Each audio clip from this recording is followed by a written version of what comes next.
வணக்கம் குழந்தைகளே. இன்னைக்கு நாம் பார்க்க போகிற கதை பாலைவனத்தில் வாழும் ஒட்டகத்தை பற்றி தான்.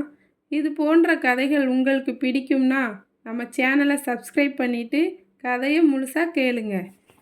பாலைவனத்தின் நண்பன்.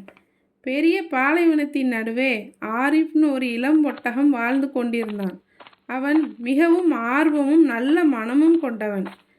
பாலைவனத்தின் ஒவ்வொரு பறவையும் விலங்கும் ஒவ்வொரு செடியும் அவனுக்கு தெரியும். ஒரு நாள் பாலைவனத்தில் பெரிய மணல் புயல் எழுந்தது. வானம் கருமேகமாகி காற்று வீசியது. தண்ணீர் தேடி வந்த மான்கள் பறவைகள் எல்லாம் பயந்து ஓடின. ஆனால் ஆரிஃப் தன் நீண்ட கால்களால் வலிமையாக நடந்தான்.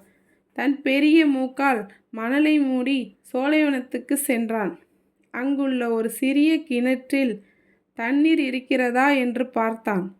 இங்கே தண்ணீர் இருக்கு, எல்லோரையும் காப்பாற்றணும் என்று முடிவு செய்தான். அவன் முதலில் வழி தவறிய சிறு பறவைகளை தேடி சென்று, என்னோட முதுகில் ஏறுங்க, நான் உங்களை பாதுகாப்பான இடத்துக்கு அழைத்து செல்லுறேன் என்றான். பறவைகள் அவன் முதுகில் ஏறின. பின்னர் ஒரு குட்டி மான் அழுது கொண்டிருப்பதை பார்த்தான். பயப்படாதே, நம்ம சோலைவனத்தில் தண்ணீர் இருக்கு என்று சொல்லி அதை தன் கழுத்தில் மெதுவாக தூக்கி சென்றான். அனைவரையும் ஒரே இடத்தில் சேர்த்து தண்ணீர் குடிக்க வைத்தான். மணல் புயல் அடங்கி பாலைவனத்தில் மீண்டும் சூரிய ஒளி தெரிந்தது. சந்தோஷத்தில் பறவைகள் பாடின, மான்கள் துள்ளி குதித்தன. எல்லா மிருகங்களும் ஆரிஃப் தான் பாலைவனத்தின் ஹீரோ என்று கைத்தட்டின. ஆரிஃப் சிரித்தபடி, நாம் ஒருவருக்கொருவர் உதவினால் எந்த பிரச்சனையும் பெரிதல்ல என்று கூறினான்.